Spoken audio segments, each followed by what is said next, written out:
السلام عليكم ورحمة الله وبركاته. أعوذ بالله من الشيطان الرجيم. بسم الله الرحمن الرحيم. الحمد لله رب العالمين، والصلاة والسلام على أشرف الأنبياء والمرسلين سيدنا محمد وعلى آله وصحبه أجمعين. سبحانك لا علم لنا إلا ما علمتنا إنك أنت العليم الحكيم، ولا حول ولا قوة إلا بالله العلي العظيم. رب اشرح لي صدري ويسر لي أمري واحلل عقدة من لساني يفقه قولي، وسدد لساني واهد قلبي بحق نبيك محمد صلى الله عليه وسلم. اللهم أغننا بالعلم وزينا بالحلم وأكرمنا بالتقوى وجملنا بالعافية. نوينا التعلم والتعليم والتذكر والتذكير والنفع والانتفاع والإفادة والاستفادة والحث على التمسك بكتاب الله وسنة رسوله صلى الله عليه وسلم، ودعاء إلى الهدى والدلالة على الخير ابتغاء وجه الله مرضاته وقربه وثوابه سبحانه وتعالى. آمين يا رب العالمين. Kita Ad-Durrus Tsamin muka surat 35 baris 3 daripada atas. Wa qala Syekhul Muallif rahimahullahu ta'ala wa nafa'ana Allah bi'ulumihi wa bi'ulumikum wa bi'ulumi masyayikhina fid darain amin ya rabbal alamin. Kata pengarang Asy-Syaikh Daud bin Abdullah Al-Fatani rahimahullahu ta'ala, dan lagi pula jikalau kita kata qiraah dan tilawah itu kalamullah yang qadim, niscaya jadi baharu kalam Allah ketika engkau baca dengan lidahmu ila akhirih. Sambung perbahasan berkaitan dengan sifat kalam Allah Subhanahu wa taala, merupakan satu sifat yang terakhir daripada sifat ma'ani dan sifat yang agak kontroversi di kalangan ahli sunnah wal jamaah dari sudut perbahasan dia, sehingga dinamakan ilmu tauhid ni sebagai ilmu kalam, kerana sifat kalam Allah Subhanahu wa taala berlaku perbahasan dan perdebatan yang cukup hebat sekali. Sebab itu Syekh Daud Al-Fatani membawakan contoh-contoh seperti mana disebutkan minggu lepas untuk membezakan sifat perkata dan apa yang dikatakan. Kalau sifat perkata tu sabit ada di zat Tuhan, apa yang dilafazkan, apa yang dikatakan tu pun ada juga, tapi baharu dia panggil perkataan. Kemudian dia bawalah contoh-contoh nak membezakan antara sifat perkata dengan apa yang dikatakan. Jadi yang ada di zat Tuhan tu sifat kalam, bukannya lafaz. Quran tu bukan ada di zat Tuhan, bukan, tapi ada di zat Tuhan tu sifat perkata. Yang Quran, Taurat, Injil ni hasil daripada apa yang Allah Ta'ala kata. Dia panggil nama dia Quran kalau bahasa Arab. Kalau dia tu Taurat, Injil, Taurat itu bahasa Ibrani, Injil bahasa Syriani, Zabur bahasa Qibti Mesir, dan begitulah seterusnya suhuf-suhuf ataupun kitab-kitab lain yang jikalau ada. Sekarang ni dia nak sambung pula, kalau kamu kata apa yang kamu baca tu kalamullah, dia kata, dan lagi pula jikalau kita kata qiraah dan tilawah. Qiraah, tilawah, bacaan Quran lah. Bacaan apa yang dibaca daripada Quran tu dia panggil tilawah ataupun qiraah. Cuma qiraah tu lebih umum daripada tilawah lah. Tilawah ni biasanya kena pada Qurannya. Kalau qiraah tu umum, baca Quran pun qiraah, baca kitab pun qiraah, baca syair pun qiraah. Tapi kalau tilawah ni dia khusus bagi bacaan kalamullah, tilawatul Quran, tak panggil qiraatul Quran. Tapi boleh panggil tak majlis qiraatul Quran, boleh juga. Tu dalam ilmu Quran ni panggil ada satu ilmu namanya qiraat, itu bacaan-bacaan wajah-wajah bacaan, perbezaan pandangan dalam kalangan a'immatul qurra, imam-imam qari dalam membaca Al-Quran Karim. Ada mazhab Imam Hafs tu pula daripada Asim. Ada anak murid dia nama Syu'bah, nama pun daripada guru yang sama, Asim, tapi murid beza baca. Guru sama, Asim belaka, tapi Syu'bah dengan Hafs beza baca dia pada beberapa tempat. Tu semua diakui dalam ilmu Al-Quran. Ada qiraat 7-nya, ada qiraat 10. Tu. Jadi dia kata di sini bahwasanya apa yang kamu baca tu, kalau kamu kata kalamullah yang qadim. Contoh kita baca Quran, alif lam mim. Hak tu kita kata kalamullah yang qadim. Maka dia kata, kalau kamu kata gitu, niscaya jadi baharu kalam Allah Ta'ala. Sebab apa baharu? Sebab kita tadi baca alif lam mim. Baru kau qadim tu. Barulah sebab baru baca pukul 8 ni. Hak tu bukan ada di zat Tuhan. Alif lam mim tu bukan ada kat zat Tuhan, bukan. Bukannya daripada Bismillahirrahmanirrahim Fatihah sampailah minal jinnati wan nas. Ada di Tuhan, tak ada. Bukannya ada di Tuhan, tidak ada. Yang ada di Tuhan sifat perkata lah. Cumanya semua Al-Quran, Zabur, Taurat, Injil itu sudah siap sejak azali apa yang Allah nak kata. Itulah yang Syekh Wa Ismail panggil kalam nafsani. Dengan makna Allah Ta'ala sejak azali sudah menyediakan ataupun siap dah apa yang nak dikatakan ketika waktu-waktu tertentu sampailah kiamat. Ada nak baca. Lepas tu turun Quran tu dia panggil secara beransur-ansur, bukan berdebok sekali gitu. Beransur-ansur pula bila waktu baharu ke qadim? Waktu baharulah. Tu. Waktu baharulah, waktu baharulah dia panggil. Tak ada lah waktu qadim Allah Ta'ala bagikan Nabi Muhammad, tidak. Tapi siap dah sejak azali apa yang nak dikatakan ketika zaman Nabi SAW, siap dah. Hak tu pun qadim, tapi hak tu bukan ada, tu dia panggil persiapan saja. Macam kita nak cakap esok hari ni, kita dah siap dah poin-poin penting tu nak cakap esok. Tu kalam nafsani tu. Tapi di Tuhan bukan gitulah.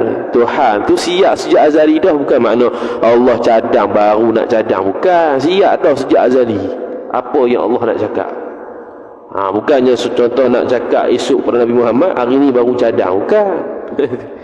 Sejak azali sudah ada apa yang Allah nak cakap. Lepas tu tinggal ditanjiskan, tinggal dizahirkan, tinggal disebutkan, diturunkan ayat tersebut. Maka dapatlah hasilnya. Sebab turun kul huwallahu ahad sekian. Tu. Jadi kalau kamu kata hak kul huwallahu ahad, kul a'udzu birabbin nas tu adalah kalamullah yang qadim, baru kalamullah tak jadi qadim. Sebab kita baru baca. Ayat tu baru turun. Turun pada Nabi SAW, bukan turun pada Nabi Adam, bukan turun pada malaikat, bukan turun pada Musa. Turun pada Nabi SAW selepas beribu-ribu tahun umur dunia. Tu. Jadi kalau kamu kata ni, saya jadilah baharu kalam Allah ketika engkau baca dengan lidahmu. Jadi kalam Allah tu baharu ketika kita baca. Adakah itu kalam yang Allah Ta'ala yang kita maksudkan dalam sifat ma'ani? Tidak. Bukannya yang kita duk baca qul huwallahu ahad tu yang kita kata sifat ma'ani, bukan. Sifat ma'ani itu satu sifat yang ada di zat Tuhan. Resah. Yang Quran apa semua tu hasil dia. Macam kudrat lah, satu sifat berkuasa di zat Tuhan. Hasil dia kita semua ni, sorang-sorang ni. Ada nama Ahmad, ada nama Mamat, ada nama Razak. Tu apa dia tu? Hasil ciptaan Tuhan daripada kudrat Tuhan. Tu hasil dia. Hasil kehendak Tuhan, maka jadilah apa yang berlaku ni. Tapi sifat kehendak Tuhan, iradat satu je. Tapi berkehendak Allah tu banyak. Hasil kehendak Tuhan ni sekarang ni berlaku. Kita duduk masuk dalam masjid, sekali kita keluar pula. Betul, esok mari subuh masjid pula. Semua tu dah tertakluk dalam kehendak Allah Ta'ala. Di bawah ilmu Allah Ta'ala pula. Allah Ta'ala maklum dah sejak azali kita ni akan ada sini waktu maghrib. Sehari lepas isyak makan nasi pula. Lepas tu sehari pukul 12 tidur pula. Allah tahu dah. Tu hasil Allah Ta'ala telah mengetahui benda tu. Hasilnya dia panggil maklumat. Kita bahasa Melayu panggil maklumat. Maklumat sebenarnya bahasa Arab. Dia jamak makna salim. Maklumun maklumatani, maklumatun maklumatani, maklumatun. Maklumat lah. Itu apa yang diketahui, itu maklum tu. Harap maklum. Apa harap maklum? Harapnya faham-faham lah, tahulah benda yang kita sebut ni. Tu bagi harap maklum tu.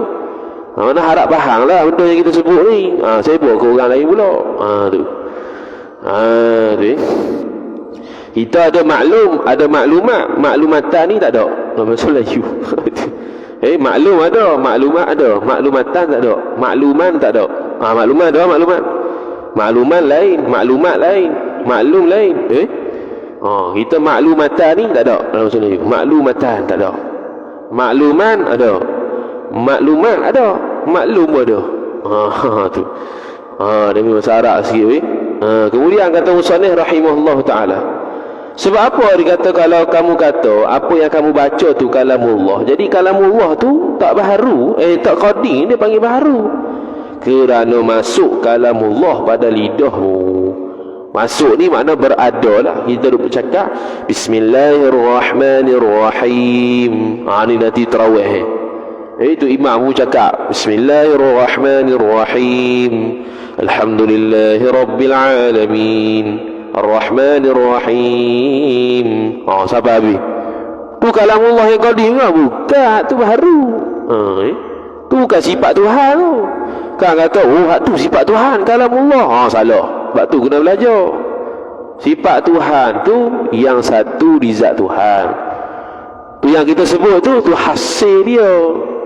Macam kita cakap lah. Cakap pompang start pada subuh sampai isyak. Tapi satu ya sifat kata kita. Ada dia nak tekak lidah kita. Tapi apa yang kita cakap hasil tu berlambak-lambak.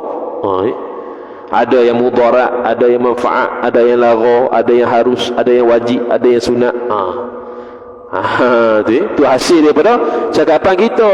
Daripada mana? Daripada sifat perkata yang satu. Tu. Kemudian kata musannif rahimahullahu taala. Dan jikalau masuk kalamullah pada lidahmu, niscaya masuk pula Allah pada lidahmu. Dah kata sifat Tuhan. Faham tak? Dia nak kata salah cakap gini. Cuma dia nak bagi kiyah dia. Kalau kamu kata apa yang kamu baca tu sifat Tuhan, lepas tu sifat Tuhan tu makna ada lidah kita. Bila sifat Tuhan ada lidah kita, Allah pun ada lidah kita. Sebab Allah bersifat dengan kalam, tak bercerai tangga sifat dengan zat. Faham jangan nak cakap tu. Bukan nak kata Allah tu ada kat lidah kita. Dia nak kata salah ni. Salahnya ialah kita sebut bila kita kata bacaan Fatihah kita tu sifat kalam Allah yang azali. Maknanya bila kita baca Alhamdulillahi Rabbil Alamin, makna adalah sifat kalam Allah di kita ni. Bila ada sifat kalam Allah di kita, di lidah kita, Allah ada sekali. Sebab Allah bersifat dengan sifat kalam. Hak tu salah. Nak kata salah tu. Sebab tu tak nak kata apa yang kita baca tu kalam Allah yang qadim. Nak kata tu ya. Sebab kalau kata begitu makna ada sifat kalam Allah di kita. Bila ada sifat kalam Allah di kita, Allah pun ada sekali. Hakikat gitu ke? Tidak begitu. Salah lah. Tu ya. Kemudian kata musannif rahimahullahu taala. Masuk sekali pula Allah Ta'ala pada lidahmu, kerana tiada dapat bercerai sifat dengan zat. Tak aci lah kita kata.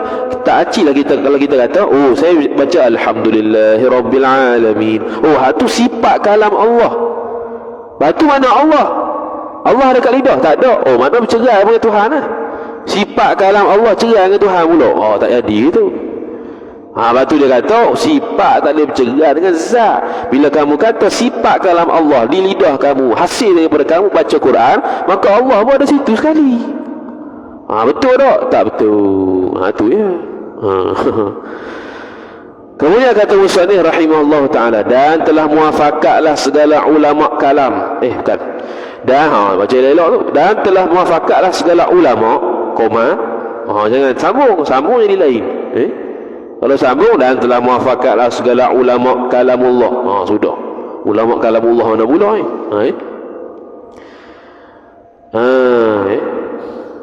Dia kata, dan telah muafakatlah segala ulama. Ulama ni ahli sunnah lah. Muafakat apa? Kalamullah tu tiada berdiri pada dua zat. Berdiri ni mana ada. Kaedah kita jawi bila sebut berdiri ni makna ada lah. Dia ada dengan makna ada dengan makna sungguh. Sini ada lah. Diri ni makna maujudun, kalau bahasa Arab maujudun, ataupun qaimun bidzatihi. Dia terjemah gitu lah. Dia pun terjemah berdiri. Sebab dia terjemah harfiah, maksud kena belajar lah. Macam qiyamuhu binafsihi, sifat Tuhan salbiyah tu, dia terjemah berdiri Allah dengan sendiri. Berdiri lah daripada duduk. Bukan, itu terjemah. Sebab tu Syekh Ahmad Fatani kata, bukan bermaksud berdiri Allah dengan sendiri itu daripada duduk pada berdiri. Itu zahir. Ini terjemah sahaja. Maksud dia kemudian lah pula. Tu beza antara terjemah dengan maksud. Terjemah tu semata-mata terjemah lah. Maksud dia belum tentu begitu. Tu. Jadi muafakat kata tak ada sifat perkata Allah ni ada di dua zat. Tak ada, ada satu je. Tambahan pula zat Tuhan satu, bukannya dua, bukan tiga, apatah lagi 4, 5. Zat Allah satu, sifat kata perkata Allah satu. Dan sifat perkata Allah tak ada di dua orang. Bukan kata kat Tuhan, kita pun sama juga. Sifat kudrat kita boleh tak bagi kat dua orang? Tak boleh. Sifat kita lah. Dekat dia tu sifat lain pula, kudrat lain pula. Tak ada berkongsi kudrat, tak ada. Kita sedang berkongsi kudrat dengan seseorang, ada gitu? Tak ada. Tu baru tak ada. Apatah lagi qadim. Sifat apa kata kita, adakah kita kongsi dengan kawan sebelah kita? Tak kongsi lah, tu hak kita lah tu. Lepas tu nanti dihisap apa yang kita sebut, kita yang kena. Sebab kita yang Allah Ta'ala bagi sifat berkata tu. Bukannya kongsi dua orang. Kalau kongsi dua orang, mana kita akan dihisap dua orang sekaligus. Sebab Allah bagi kongsi sifat berkata tu. Hakikatnya tidak begitu. Seorang satu dapat sifat berkata, maka sebab tu dipertanggungjawabkan apa yang kita kata. Dipertanggungjawabkan apa yang kita buat dengan kudrat kita, dengan iradat kita, dengan ilmu kita. Sebab semua tu masing-masing sifat masing-masing, bukannya kongsi-kongsi. Allah Ta'ala pun begitu juga. Apatah lagi Allah Ta'ala, dia tu tidak bercerai daripada zat dia, sifat Allah Ta'ala tu. Lagi pula sifat Allah yang satu tidak ada pada dua zat. Dan tiada berkata-kata dengan dia, dengan sifat kalam tadi, dua orang yang berkata-kata. Tengok, tidak berkata-kata dengan dia dengan satu sifat kalam itu oleh dua orang yang berkata-kata. Hak tu tak payah kata-kata Tuhan, kita pun sama. Ada kita kongsi dengan orang lain sifat berkata kita yang satu tu? Tak ada. Sebab tu kita boleh cakap ikut suka, sebab kita punya, Allah Ta'ala beri. Kalau kita kongsi, alamatnya ialah kita ni kawan tu nak cakap lain, kita nak cakap lain. Tak tubik suara tu. Tubik campur macam radio rosak. Sebab apa radio rosak? Sebab dia kongsi. Tak lancar. Maknanya masing-masing ada sifat berkata. Tu. Kemudian kata musannif, tiada berkata-kata dengan kalamullah melainkan Allah jua. Ini nak kuatkan lagi. Kalam Allah sifat berkata Tuhan. Ada tak di dua orang? Tak ada. Ada tak dua orang yang berkata-kata dengan satu sifat berkata? Tak ada. Ada tak yang berkata-kata dengan kalam Allah yang qadim selain Allah? Tak ada juga. Mana apa? Allah sahaja yang berkata-kata dengan sifat perkatanya yang qadim. Allah sahaja yang ada satu sifat perkata, tak kongsi dengan orang lain. Hatta kita pun tak kongsi dengan orang lain sifat perkata kita, apatah lagi Allah Subhanahu wa ta'ala. Itu lebih-lebihlah aula, lebih-lebihlah diutamakan, iaitu Allah Ta'ala hanya ada satu sifat. Di sinilah sifat perkata. Kalau kita nak terjemah berkata-kata, jadi sangkut sini. Tak faham. Susah nak faham. Dia nak perosok juga pun payah.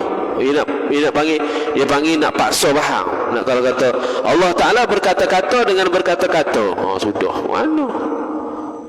Payah nak faham. Kalau berkata-kata dengan perkata, mudah. Perkata tu mana satu sifat kalam. Dengan sifat tu kita cakap. Tu kalau nisbah kita.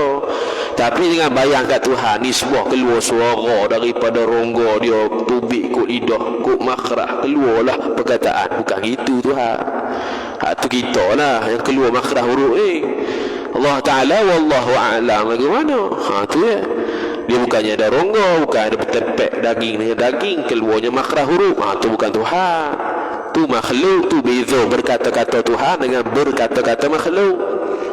Berkata-kata makhluk perlu kat udara baru boleh keluar suara. Cuba kita pergi ke atas sana tu, tak ada udara langsung tu, kita cakap keluar suara tak keluar suara. Sebab tu di atas sana bila berlanggar planet-planet tak bergegar dunia ni. Sebab apa? Sebab tak dengar bunyi. Sebab sana tak ada udara. Sekarang atas ni ada udara. Sebab tu kalau guruh keluar kedebu bunyi. Sebab apa? Sebab ada udara. Andai kata kalau atas semua tak ada udara, ada di sini saja, guruh mari pun tak dengar. Apa benda guruh? Nampak kilat lah, nampak warna tu ya, warna biru tu ya. Bunyi tak dengar. Tu rahmat Allah Ta'ala. Allah Ta'ala menjadikan di atas langit sana tak ada udara, kosong. Sebab tu kena pakai oksigen tu. Tapi yang tanya pula lah dah Nabi Idris alaihi salam dengan Nabi Isa alaihi salam naik sampai langit ketiga keempat tu tak ada oksigen pun. Tak salah kata tu Nabi. Tu lantak dia lah tu boleh cari adat. Ni adat yang nak pergi sana tu, astronot tu, angkasawan tu, dia kena pakai oksigen sebab tak ada udara. Sebab tu terbang tu Huyung Hayang tu. Kalau dia cakap dia buka helmet dia tu, dia buka helmet udara lah tu, dia cakap tak tu sebab tak ada udara. Tu tak ada bunyi, tak boleh hasilkan bunyi. Contoh kalau kita naik motor laju, cuba cakap, dengar orang belakang, tak dengar. Sebab angin tu dia pergi laju. Jadi kena jerit sikit baru dengar. Contoh kalau sekarang kita terbuka ni tak ada angin, dia dengar lah. Kalau angin laju, ribut taufan, agak dengar, tak dengar. Dia bunyi dengar angin tu lah, sebab angin tu bawa suara kita. Itu perkataan kita, tu hasil berkata-kata kita, bawa suara angin tu. Sebab tu kita boleh dengar. Pasang mic, pasang speaker, kita cakap pompang. Sini kuat lah dengar, kuat. Lepas tu makin hilang habis. Tadi yang saya cakap pukul 7.45, dengar lagi tak sekarang? Tak dengar dah, habis dah. Saya cakap, dia pun pergi ke telinga tuan-tuan, masuk dalam telinga, proses, faham. Lepas tu habis, suara tu hilang, habis dah, selesai. Ada suara lain pula. Tu berkata-kata makhluk, tak sama dengan Tuhan. Tuhan bukan berhajat pada angin udara baru boleh bercakap. Tu dah guna, tak payah kata guna tu Tuhan wallahu a'lam, habis kita. Lu mikir macam mana Tuhan cakap. Tak ada lidah, tak ada makhraj huruf, tak ada rongga dah, macam mana cakap? Tak payah mikir. Mikir dulu. Yang kita wajib etikotnya satu sifat berkata, selesai, habis kita. Kemudian kata musannif rahimahullah ta'ala, maka adalah nisbah tilawah dan qiraah itu bagi Allah seperti nisbah bayang-bayang dengan umpama yang mempunyai bayang-bayang. Dia buat contoh lagi nak bagi faham betul ni. Bayang-bayang dengan orang yang pemilik bayang-bayang tu. Jadi bayang-bayang tu ibarat macam ibarat macam bacaan Quran kita. Pemilik bayang-bayang tu ibarat macam Tuhan ataupun sifat perkata Tuhan tu. Bayang-bayang tu ada bila ada orang dia. Kalau tak ada orang dia, boleh ada bayang-bayang? Tak ada. Macam tu juga Allah Ta'ala boleh bercakap, boleh berkata-kata. Sebab apa? Ada sifat berkata. Kalau Allah bisu, dia cakap. Dia cakap. Lepas tu bisu tu tak boleh, mustahil. Sebab itu sifat kekurangan. Sifat kekurangan kesemuanya mustahil. Jadi sabit pada Allah sifat berkata. Allah sebut wa kallamallahu Musa taklima. Dalam Quran tak sebut ada sifat berkata ni Tuhan. Dalam Quran sebut Allah cakap dengan Nabi Musa. Faham kata bila kata bercakap, makna tak bisu lah. Mana ada sifat berkata tu, walaupun Allah Ta'ala tak sebut secara jelas. Kalau kita berhujah begitu, Quran tak sebut, Quran tak sebut Allah ada sifat berkata, Quran tak sebut Allah ada sifat melihat, Allah ada sifat pendengar, Allah hanya sebut wa huwas samiul basir, Allah mendengar melihat. Mana kita sudah jadi Mu'tazilah. Mu'tazilah berhujah gitu. Ahlussunnah kata ada sifat ma'ani. Mana bukti dia? Tidak ada dalam Quran. Dalam Quran kata wa huwas samiul basir, wallahu ala kulli syai'in qadir. Allah Ta'ala atas sesuatu tu berkuasa. Wa huwas samiul basir, Allah Ta'ala Maha mendengar, Maha melihat. Wa kallamallahu Musa takrima, Allah cakap dengan Nabi Musa, cakap sungguh. Mana sifatnya? Maka Ahlussunnah jawab, menurut ahli bahasa Arab, seseorang itu tidak dipanggil orang mengetahui, melainkan dia ada ilmu. Kalau dah jenuh, semua panggil orang alim belaka. Orang alim ni buat apa? Salih boleh itu? Sebab kita tak alim, sebab dia ada ilmu. Bukannya sebab saya saja aku nak kata hang ni alim buat kan? Boleh tak? Hang ni alim, buat apa alim? Alim tak boleh, mesti dia ada sifat ilmu. Lepas tu kita kata dia alim. Dia reti ni. Mana dia alim tu? Ada sebab kita panggil dia alim. Ada sebab dia panggil dia tu orang yang melihat. Sebab dia ada mata dan ada sifat melihat. Kalau ada mata tapi tak ada sifat melihat, boleh melihat tak? Tak boleh melihat. Tak boleh melihat tu kebanyakannya menjadi dalil kepada buta. Tapi tak mesti buta. Sebab kalau kita tidur, kita tidak melihat, tapi kita tak buta juga. Waktu tidur kita pejam muka, pejam mata. Bila pejam mata tak melihat. Tak melihat tu buta ke? Tak buta, cuma tak melihat lah. Bila buka mata baru melihat. Tu. Tu dia panggil hujah Ahlussunnah wal Jamaah, yang mengatakan sabit sifat ma'ani, walaupun Allah Ta'ala tak sebut secara terus direct kata Allah ada sifat. Cuma mafhum, faham kata Allah cakap, mana Allah tidak, bisu lah. Macam kita dah tengok orang bercakap gerang-gerang. Faham kata apa? Faham kata dia tak bisu, dia ada sifat perkata, ada sistem suara di dia. Dia tengok, dia memandang kanan dan kiri, atas dan bawah. Mana kita faham dia tu tak buta. Bila tak buta, sabitlah penglihatan. Gitu. Allah Ta'ala sama lah juga. Itu hujah Ahlussunnah wal Jamaah. Kemudian kata Musannih rahimahullahu ta'ala, jadi dia ibaratkan bayang-bayang dengan orang yang punya bayang-bayang. Jadi kalau tak ada sifat perkata, tak ada lah bercakap tu, bisu tu tu.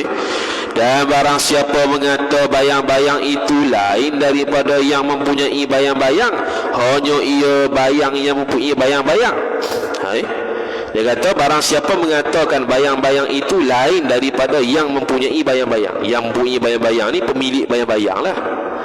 Hanya ia bayang yang mempunyai bayang-bayang, niscaya dikatalah tilawah itu menunjukkan kalamullah jua. Dia kata barang siapa mengata bayang-bayang itu lain daripada yang mempunyai bayang, hanya ia bayang yang mempunyai bayang-bayang. Jadi sekarang ni siapa cakap berkata bahawasanya bayang-bayang itu lain daripada orang yang menghasilkan bayang?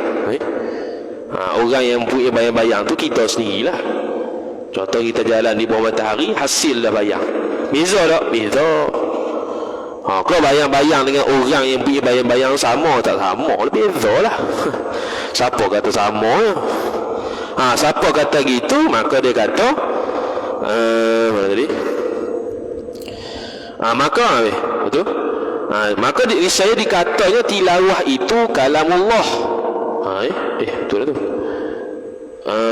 Ini saya dikatanya seorang itu tilawah itu kalamullah. Dan barang siapa mengatakan bayang-bayang itu turut ni baca ni. Maka dalam nisbah tilawah maka barang siapa berkata bayang-bayang itulah yang mempunyai bayang-bayang, lagjok langkau maka barang siapa berkata bayang-bayang itulah yang mempunyai bayang-bayang, gitu. Siapa yang kata bayang-bayang itulah pemilik bayang-bayang, niscaya dikatanya, seolah-olah dikatanya tilawah itu kalamullah.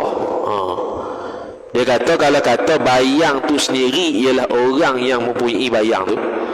Kalau seseorang kata bayang-bayang itu ialah orang yang menghasilkan bayang-bayang tu sendiri, makna benda yang sama, maka dia seolah-olah kata tilawatul Quran, apa yang kita baca tu kalamullah yang qadim, sama. Tak kena lah gitu. Faham tak cakap ni? Lepas tu dia bagi nombor dua tu. Nombor dua dia kata kalau siapa-siapa kata beza antara bayang-bayang dengan orang yang mempunyai bayang-bayang, tu yang nak tu. Tapi kalau siapa yang kata bayang-bayang dengan orang yang mempunyai bayang-bayang itu sama saja, maka seolah-olah dia macam cakap tilawatul Quran, apa yang kita baca sama dengan kalamullah yang qadim. Sebab tak ada beza. Betul dah itu? Tak betul lah. Dah betul lah ke mana? Betul dia kata. Dan barang siapa mengatakan bayang-bayang itu lain daripada yang mempunyai bayang-bayang, hanya ia bayang-bayang tu bayang yang, yakni bayang bagi yang mempunyai bayang-bayang, niscaya dikata tilawah itu menunjukkan kalamullah juga.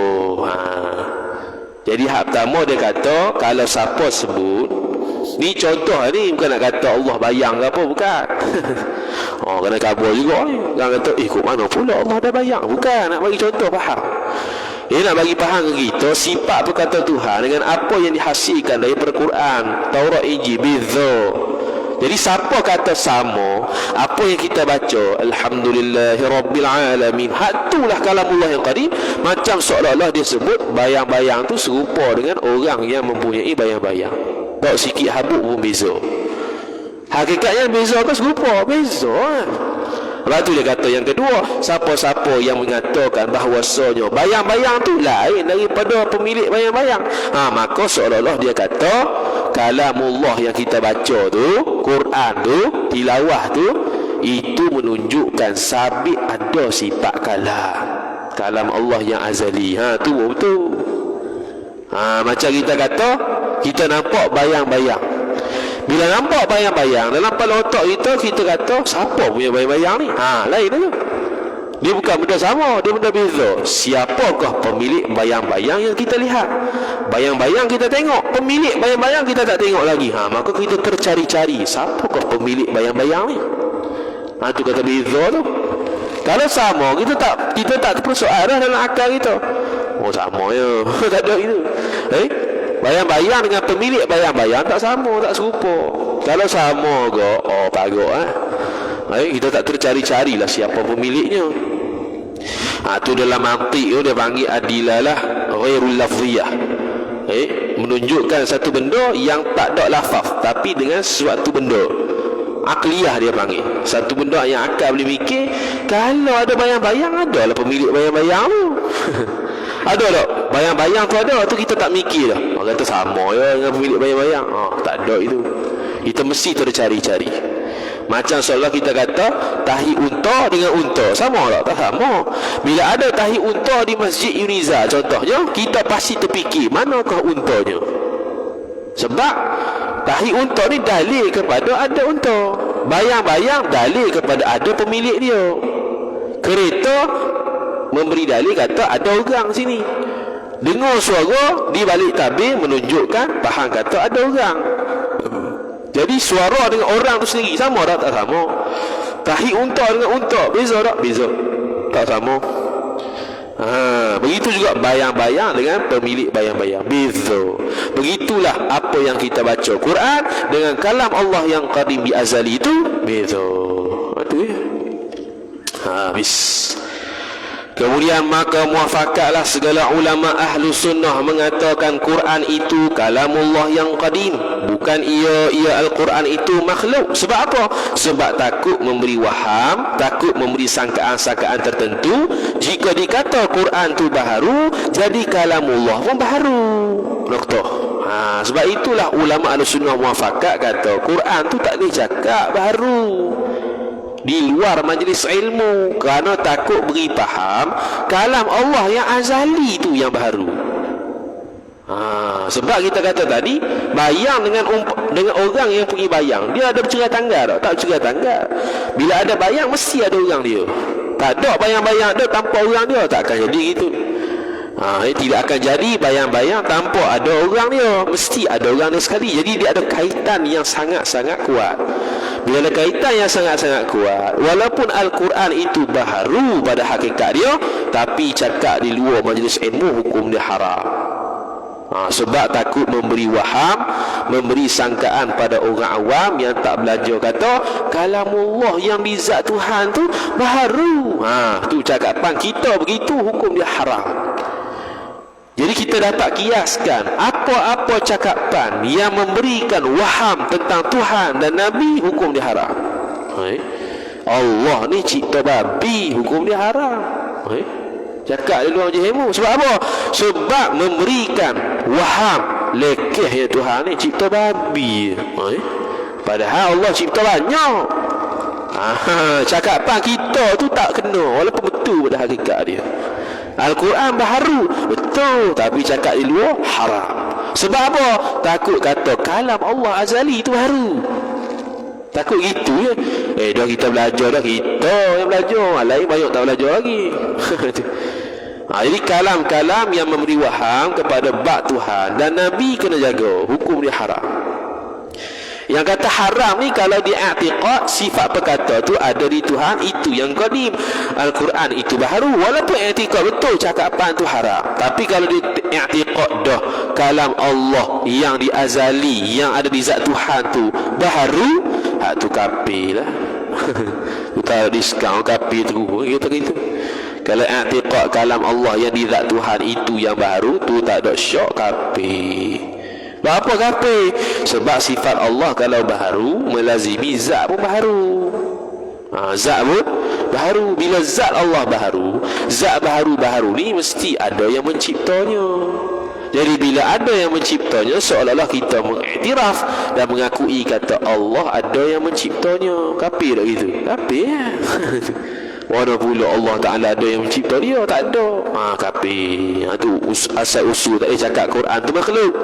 Dia bawa satu-satu kita ni. Jadi